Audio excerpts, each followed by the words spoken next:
রাজধানীতে তীব্র সিএনজি সংকটের কারণে দৈনিক ১৪ ঘন্টার কর্মদিবসের প্রায় ৬ থেকে ৭ ঘন্টাই ফিলিং স্টেশনের দীর্ঘ লাইনে কাটাতে হচ্ছে পরিবহন চালকদের। দীর্ঘ সময় গ্যাসের লাইনে আটকে থাকার কারণে যাত্রী বহনের সময় আশঙ্কাজনকভাবে কমে গিয়ে চালকদের দৈনিক উপার্জন অর্ধেকের বেশি নেমে গেছে। ব্যাংক থেকে ঋণ নিয়ে গাড়ি কেনা আব্দুল আলী প্রতিদিন কিস্তি ও গাড়ি নামানোর আনুষঙ্গিক খরচ জোগাড় করতেই চরম হিমশিম খাচ্ছেন। অন্যদের মতোই আরেক অটোরিকশা চালক ওবায়দুল দিনে ২ বার লাইনে দাঁড়িয়ে পর্যাপ্ত গ্যাস না পেয়ে পকেটের টাকা থেকে মালিকের জমার টাকা মেটাতে বাধ্য হচ্ছেন। লাইনে দীর্ঘ সময় ব্যয় হওয়া সত্ত্বেও সিএনজি ফিলিং স্টেশনগুলোতে চাহিদা মতো পর্যাপ্ত গ্যাস মিলছে না এবং প্রতিবারে মাত্র ৮০ থেকে ১০০ টাকার গ্যাস পাওয়া যাচ্ছে। সারাদিন খাটাখাটুনির পরও জমা ও আনুষঙ্গিক খরচের টাকা তুলতে না পেরে চরম আর্থিক ও মানসিক দৈন্যদশার মুখোমুখি হচ্ছেন রাজধানীর অধিকাংশ চালক।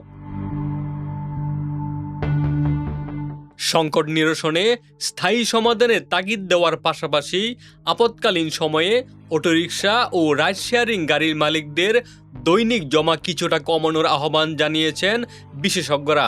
যোগাযোগ বিশেষজ্ঞ অধ্যাপক হাদিউজ্জামান জানান, গ্যাস থাকলে গাড়ির চাকা ঘুরবে, তাই চালকদের কষ্ট কমাতে মালিকদের দৈনিক জমা সহনীয় পর্যায়ে আনা প্রয়োজন। যদিও সাম্প্রতিক সময়ে মহাখালীর টার্মিনাল জটিলতা কাটিয়ে জাতীয় গ্রিডে এলএনজি সরবরাহ বৃদ্ধি পেয়ে ২,৪৩৮ মিলিয়ন ঘনফুটে দাঁড়িয়েছে।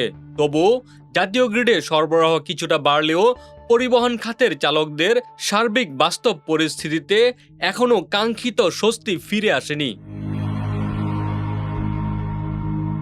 ঢাকা মহানগর সিএনজি অটোরিকশা চালক ঐক্য পরিষদ অভিযোগ করেছে যে পাম্পে সময় নষ্ট হলেও গাড়ি মালিকরা দৈনিক জমার টাকায় কোনো প্রকার ছাড় দিচ্ছেন না।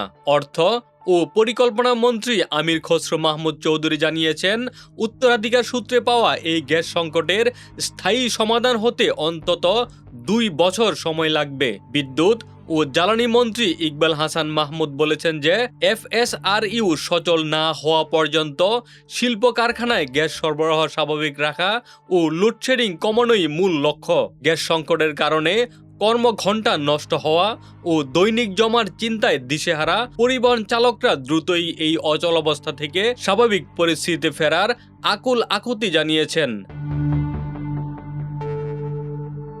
ডেস্ক রিপোর্ট, বাংলা বাজার পত্রিকা।